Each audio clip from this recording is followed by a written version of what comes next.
Assalamualaikum warahmatullahi wabarakatuh. Hai, perkenalkan nama saya Nabila Armai Putri, NIM 1804138 dari kelompok 3. Assalamualaikum warahmatullahi wabarakatuh. Hai, perkenalkan saya Dwi Oktariza Putri, BP 1804181 dari kelompok 3. Assalamualaikum warahmatullahi wabarakatuh. Hai, saya Suci Anela Putri, NIM 1804150 dari kelompok 3. Assalamualaikum warahmatullahi wabarakatuh. Saya Nesandriania Mius, NIM 1804153. Saya dari kelompok 3. Assalamualaikum warahmatullahi wabarakatuh. Perkenalkan, nama saya Intan Istiqomah, NIM 1804135 dari kelompok 3. Assalamualaikum warahmatullahi wabarakatuh. Saya Aminah Zuriyah, BP 1804179 dari kelompok 3. Assalamualaikum warahmatullahi wabarakatuh. Perkenalkan, nama saya Wahyudi, BP 1804177 kelompok 3. Assalamualaikum warahmatullahi wabarakatuh. Perkenalkan, nama saya Tania Putri Sidiku, BP 1804155 dari kelompok 3. Perkenalkan, nama saya Fadila Marjan, BP 1804129 dari kelompok 3. Assalamualaikum warahmatullahi wabarakatuh. Perkenalkan, nama saya Yulena Putri, NIM 1804171 dan saya dari kelompok 3. Baiklah, di sini kami akan menjelaskan sebuah video animasi tentang sistem imunologi pada saluran pernapasan. Mari disimak. Imunologi saluran pernapasan. Inhalasi udara memungkinkan masuknya debu, partikel iritan, dan patogen di area paru-paru yang sangat luas yang menyebabkan kerusakan. Lingkungan yang lembab dan hangat merupakan kondisi ideal yang banyak terjadinya infestasi untuk bakteri dan virus. Akan tetapi, saluran pernapasan ini mempunyai mekanisme pertahanan yang sangat kuat. Disfungsi mekanisme tersebut mendasari banyak penyakit respirasi. Saluran pernapasan yaitu organ yang berhubungan dengan dunia luar yang mempunyai pertahanan yang khusus dalam mengatasi berbagai kemungkinan terjadinya kontak dengan organ dalam mempertahankan tubuh.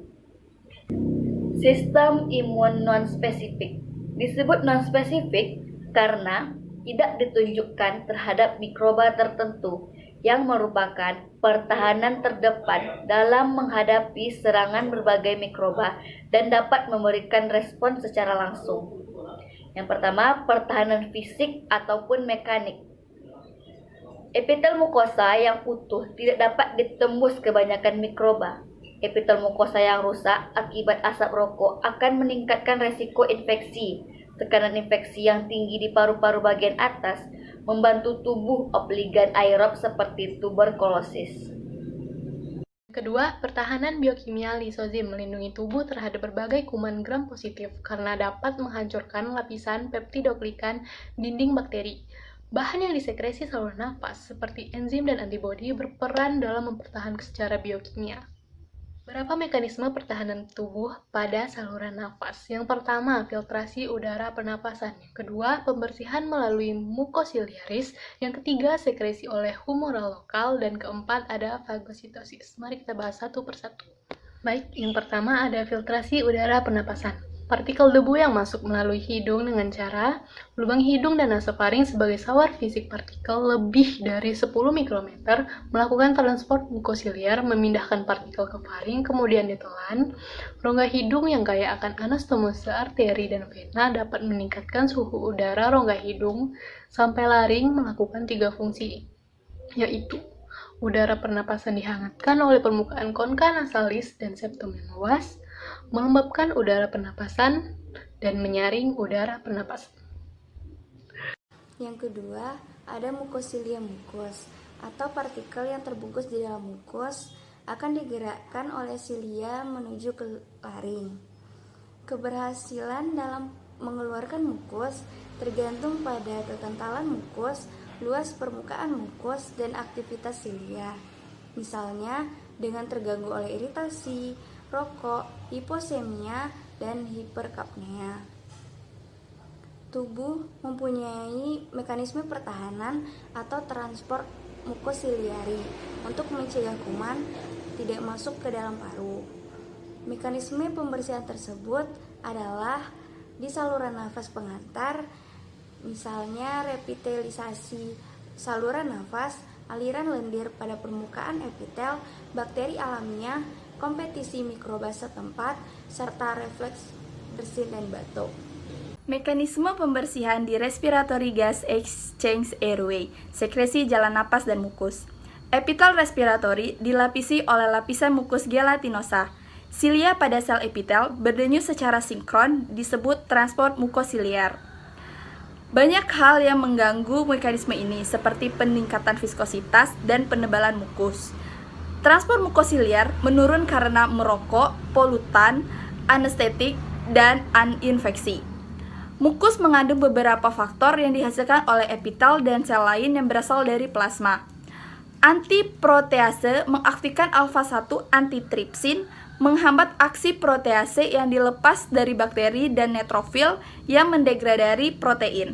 Nah, kemudian pada defisiensi alfa-1 antitripsin predisposisi itu terjadi gangguan pada elastin dan juga perkembangan emfisema. Kemudian pada protein surfaktan A yaitu memperkuat fagositosis dan lisozim yang bersifat anti jamur dan juga bakterisida. Memberikan imunitas non-spesifik pada saluran nafas imunoglobulin A sekretori atau disebut dengan IgA, imunoglobulin utama dalam sekresi jalan napas dengan IgM atau IgG yang mengaglutinasi dan juga mengopsonisasi partikel antigenik. Menahan perlekatan mikroba ke mukosa pada inspirasi dan ekspirasi luas alveol itu tidak sama, maka terjadi dua perubahan. Yang pertama yaitu perubahan pada diameter alveoli itu sendiri, terjadinya pada aliran udara dalam alveoli.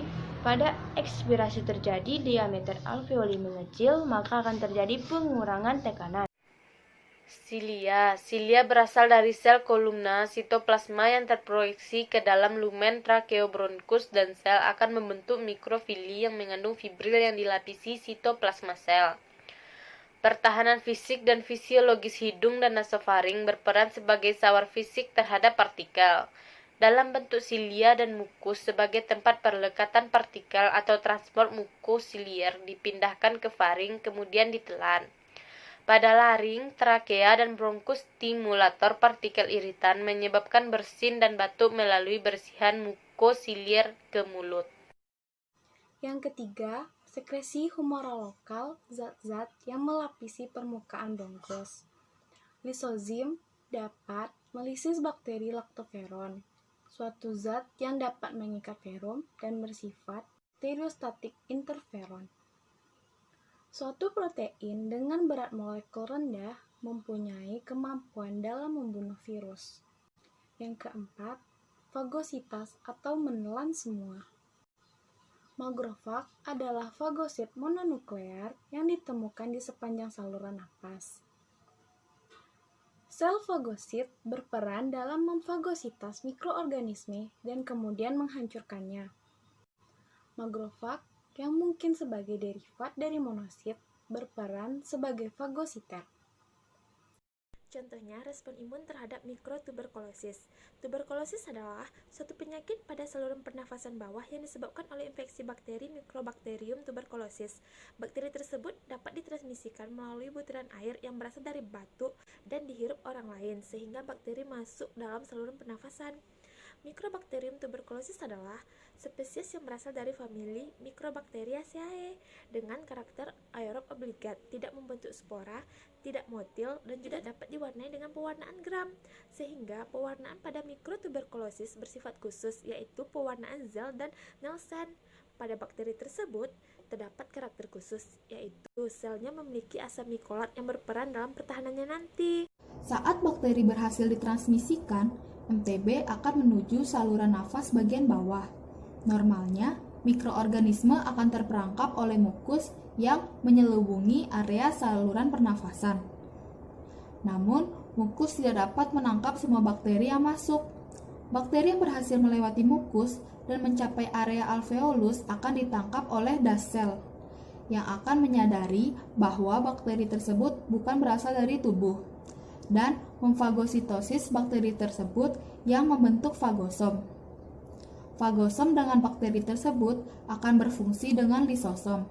Setelah ini, bisa terjadi dua peristiwa, yaitu fagosom berhasil fusi dengan lisosom, sehingga bakteri mengalami lisis dan tidak timbul penyakit. Peristiwa kedua, bakteri berhasil memanfaatkan kofaktornya untuk menginhibisi proses fusi fagosom dan lisosom, sehingga bakteri selamat dan berproliferasi di dalam makrofagnya. Nah, selanjutnya, setelah 3 minggu, makrofag berhasil berinteraksi dengan sel B yang kemudian diaktifkan menjadi T helper 1 dan merangsang makrofag untuk menggunakan zat bakterisidal untuk mempercepat lisis bakteri. Nah, selain itu juga, makrofag akan merekrut monosit untuk pergi ke jaringan yang terinfeksi dan mengelilingi area yang terinfeksi tersebut dengan tujuan untuk mencegah penyebaran berlanjut oleh bakteri. Area tengah yang dikelilingi oleh sel imun tersebut akan mengalami nekrosis yang akan disebut sebagai gonfokus. Dan jika area ini cukup besar sehingga dapat dilihat secara anatomis, area tersebut disebut causeous necrosis. Dan jika bakteri juga menimbulkan reaksi pada nodus limfa terdekat dan terjadi pembesaran limfa, gabungan dari gonfokus dan nodus limfa disebut gonkompleks. Nah, pada masa ini, tubuh mengalami hipersensitivitas tipe 4 terhadap antigen MTB atau Mycobacterium tuberculosis, sehingga jika diberikan tuberkulin test akan timbul reaksi hipersensitivitas tersebut, yaitu inflamasi pada area lokal. Nah, tes tuberkulin ini adalah salah satu cara untuk mendiagnosa tuberkulosis. Sekian penjelasan dari kelompok 3, semoga bermanfaat untuk teman-teman semuanya. Kami akhiri, wassalamualaikum warahmatullahi wabarakatuh.